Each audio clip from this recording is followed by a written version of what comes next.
मेरी आवाज सुनो,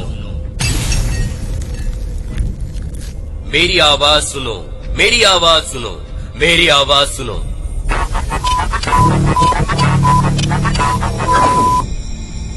आजकल गांव, शहर, देश के हर गली कूचे में बस यही आवाज सुनाई दे रही है, क्योंकि हर कोई अपनी ही आवाज सुनाना चाहते हैं। लेकिन सवाल यह है कि कौन है जिसने पहली बार ये कहा, मेरी आवाज सुनो। मैं भीमराव रामजी अंबेडकर, मैंने कहा था मेरी आवाज सुनो। लेकिन ऐसा किस लिए कहा था? वो इसलिए ताकि मेरी पढ़ी हुई, खोजी हुई, कही हुई सच्चाई के धरातल पर इंसानियत की बातों को आप सभी सुने और समझे। लेकिन मेरी आवाज सुनने की बजाय सभी अपनी अपनी सुनाने लगे और इन्हीं आवाजों के शोर में मेरी आवाज की गूंज कहीं गुम सी हो गई है। शायद आपको याद है या नहीं, लेकिन जब किसी ने मेरी मूर्ति खंडित कर दी तब सभी लोगों ने कितना आक्रोश किया था, हाहाकार मचा दिया था।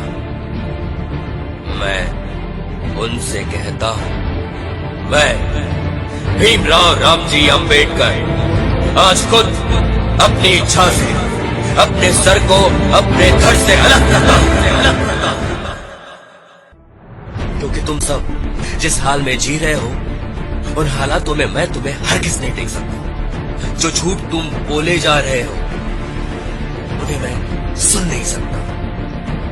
जिस तरह की बोली इन दिनों तुम बोले जा रहे हो, वो किसी भी हालत में मैं बर्दाश्त नहीं कर सकता। तुम्हें इस बात की नाराजगी है कि किसी ने मेरा सर मेरे धड़ से अलग कर दिया,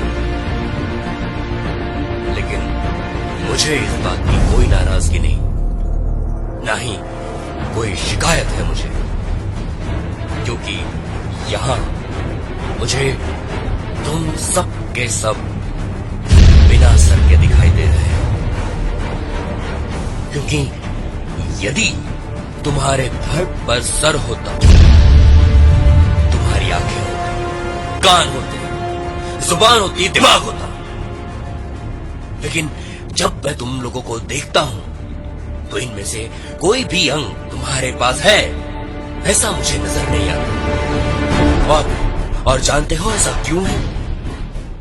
क्योंकि यदि तुम्हारे पास आंखें होती तो क्या सही है और क्या गलत ये तुम देख पाते। यदि तुम्हारे पास कान होते तुम सुन पाते, जुबान होती बोल पाते, और यदि दिमाग होता तो सोच पाते, समझ पाते, खुद पर हो रहे अन्याय से लड़ते, खुद के खिलाफ बुने जा रहे षड्यंत्र को नाकामयाब कर पाते। यूं ही सब कुछ सहते हुए, चुप्पी साधे हुए जी नहीं रहे होते।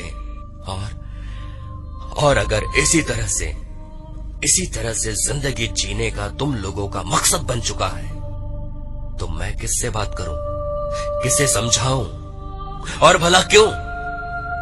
तुम 1 अरब 25 करोड़ धड़ वालों के बीच भला मैं अकेला अपने धड़ पर सर रखकर क्या हासिल कर लूंगा? क्या हासिल कर लूंगा मैं?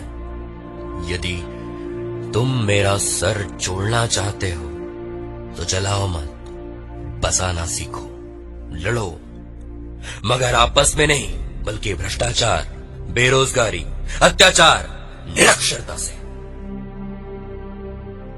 यदि ऐसा कर पाते हो तो मेरा सर अपने आप जुड़ जाएगा और फख्र से ऊंचा हो जाएगा।